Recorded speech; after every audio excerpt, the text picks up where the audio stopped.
Hello, I'm here today to talk about something really fun, healthcare or Obamacare, whatever you want to call it. And now here in 2014, this is January of 2014 when I'm filming this, and January 1st was kind of that first cutoff date, and I believe they extended it by a couple of days to register and enroll. And you literally have to be sleeping underneath a rock to not hear about this. It's pretty much affecting everyone in some shape or form. And I saw this article on CNBC that I just had to share and kind of get the word out. And none of this is investment advice or advice on which plans to pick or anything like that. So you do need to do your own research. What I'm about to tell you is not enough to make a final decision, but this is incredibly important, and it shocked me. When I read it, I was like, wow, this could be affecting so many more people than I ever dreamed of just on the enrollment. And you can talk about the website issues and stuff. This is much, much bigger. And what's happening is what seems like a logical choice is to pick the cheapest plan, meaning the cheapest premium per month. And in some cases, it's even saying here that is the worst thing you could possibly do.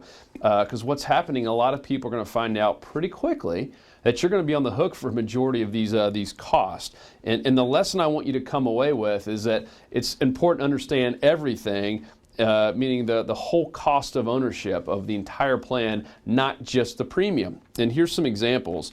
There's a bronze, a silver, and then this platinum or three that they outline here. And this is on a 30-year-old in Chicago. A 30-year-old's average monthly premium would be $222 on bronze, $279 for silver, so a little bit more expensive, and then $338 for platinum. So take that $338 per month that they would have to pay for their health insurance versus $222. Now, if you just looked at those numbers, of course, everyone's going to pick $222 versus $338. But here's some crazy numbers here, and these are just averages once again, so this is not particularly going to pertain to you.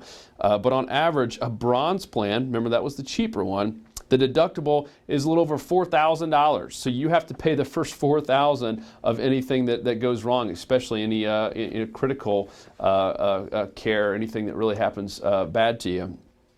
The deductible for the silver, $2,500 versus $4,300, and the top of the line platinum, the top one, the lowest average deductible was $170 versus $4,000. That is a huge difference. So please keep in mind, this is so incredibly important to do your research, make sure you know what you got, and know the total cost, the total overall cost of your plan, not just the premium that you pay per month. A couple other pieces here that is nice about this new healthcare. A lot of the preventative services, blood pressure and mammograms, etc., blood testing, those are going to be free in a lot of cases.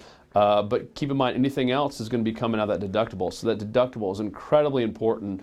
I urge you to please understand what you have there, because the last thing you want to do is think that you're getting all this stuff for free and only paying $222 a month or whatever the number is, and all of a sudden get a bill from the hospital saying you owe $4,000 for some kind of serious thing that you had, and all of a sudden you don't have the money to pay it. So please be careful with this, and I'll be doing some more videos as I get more, and stay tuned, and best of luck picking the right plan.